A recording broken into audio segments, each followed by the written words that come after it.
जगदलपुर बस्तर में अब तक की सबसे बड़ी कार्रवाई देखने को मिल रही है। न्यायालय के द्वारा बस्तर वन मंडल अधिकारी का कार्यालय सील कर दिया गया है। यह आदेश जिला एवं सत्र न्यायाधीश बस्तर के द्वारा जारी किया गया। उसके बाद देर शाम डीएफओ दफ्तर को सील कर दिया गया है। दरअसल वर्ष 2021 में भानपुर इलाके में कमल कश्यप नामक एक ग्रामीण की वन विभाग की वाहन से दुर्घटना हो गई थी। इस दुर्घटना में कमल कश्यप की मौत हुई थी। मृतक पत्नी, 2 बच्चे और माता पिता अकेले वारिस थे। प्रकरण को न्यायालय में लाया गया और 2023 में न्यायालय ने छत्तीसगढ़ शासन और बस्तर वन मंडल अधिकारी को 1,84,00,000 रुपए राशि भुगतान करने का आदेश दिया। लेकिन विभाग के द्वारा शासन को पत्र लिखने व उच्च न्यायालय में जाने का हवाला देकर मुआवजा राशि नहीं दी जा रही थी। अंत में 6 मई 2024 को जगदलपुर न्यायालय ने इस पर कड़ी आपत्ति जताते हुए डीएफओ कार्यालय को सील करके कुर्क करने का आदेश जारी कर दिया। देर शाम न्यायालय के कर्मचारी डीएफओ कार्यालय पहुंचे और मुख्य कामकाजी दफ्तरों को सील कर दिया गया। पीड़ित पक्ष के वकील नितिन जैन के अनुसार लगातार वन विभाग राशि देने को लेकर बाकायदा कहा भी जाता रहा, लेकिन राशि दिए जाने में विभाग गंभीरता नहीं दिखा रहा। साथ ही आचार संहिता का भी हवाला देता रहा, लेकिन जगदलपुर न्यायालय ने इस पर कड़ा विरोध करते हुए कार्यालय सील कर दिया। अब कार्यालय की सामग्री को बेचकर पीड़ित परिवार को मुआवजा दिया जाएगा। इधर डीएफओ उत्तम कुमार गुप्ता का कहना है कि न्यायालय ने 9 मई तक का समय दिया था। 3 दिन पूर्व कार्यालय सील कर दिया गया। हमारे द्वारा शासन को पत्र लिखा गया है, क्योंकि आचार संहिता 4 जून तक प्रभावशील रहेगा। तब तक प्रकरण में कुछ किया नहीं जा सकता। हालांकि हमारे द्वारा शासन को राशि आवंटित करने के लिए पत्राचार किया गया है। जगदलपुर से ब्यूरो चीफ अनिल राव की रिपोर्ट।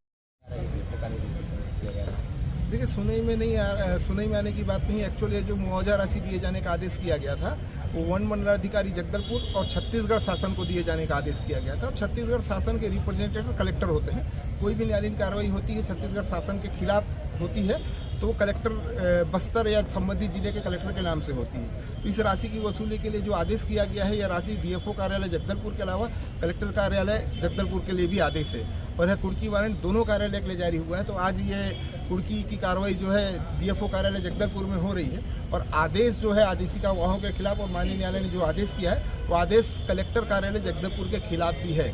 उस राशि की वसूली के लिए जगदलपुर कलेक्टर कार्यालय में भी कुर्की की कार्रवाई होना संभावित है। बाकी न्यायालयीन आदेशिका वाहकों को न्यायालय द्वारा आदेश दिया गया है, तो आदेशिका वाहक आगे क्या कार्रवाई करते हैं ये बात की बात है, लेकिन उनके खिलाफ भी कुर्की वारंट का आदेश हो चुका है क्योंकि वो छत्तीसगढ़ सरकार को रिप्रेजेंट करते हैं। लेकिन एक बात ये भी है कि यह आदेश भी दिए माननीय न्यायालय ने लिखा है उस आदेश में कि यदि ये कुर्की की कार्रवाई के समय या समय के तक वह मुआवजा की राशि जो मृतक परिवार को दी जानी है उसकी राशि जमा कर देते हैं तो यह कुर्की की कार्रवाई रुक जाएगी। जैसे आज यह कार्यालय हुआ है, संभवतः न्यायालयीन आदेश तो है कलेक्टर कार्यालय के लिए भी, लेकिन अब कलेक्टर कार्यालय के लिए न्यायालयीन आदेशिका वाहक क्या कार्रवाई करते हैं वो इस बारे में मेरा बता पाना संभव नहीं है।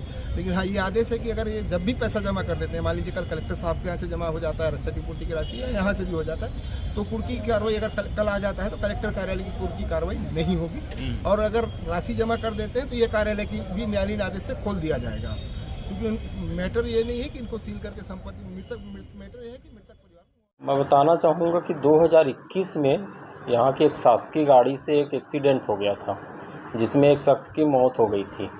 तो उन्होंने कोर्ट में जो है मोटर वाहन दुर्घटनायान का विशेष जो कोर्ट होता है वहाँ पे उन्होंने मुआवजा के लिए आवेदन लगाया था। तो कोर्ट ने फिर उसमें 1,82,00,000 का मुआवजा का ऑर्डर किया हुआ है।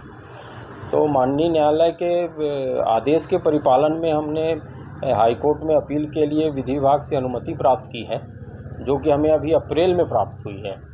और उस अपील का आवेदन जो है हमने हाई कोर्ट में पुटअप कर दिया है और माननीय न्यायालय ने संबंधितों को नोटिस भी जारी कर दिया है।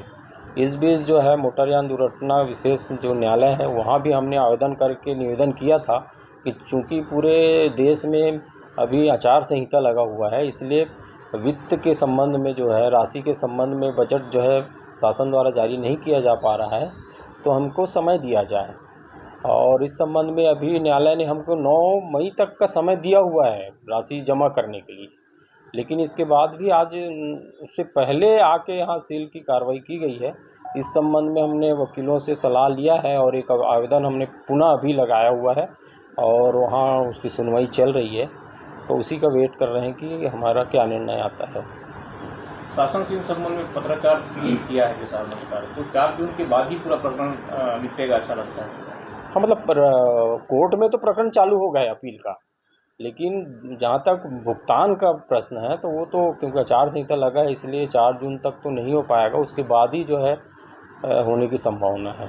तो हमने ये भी न्यायालय के नॉलेज में ये बात लाया था कि हमको कम से कम जून तक का टाइम दिया जाए।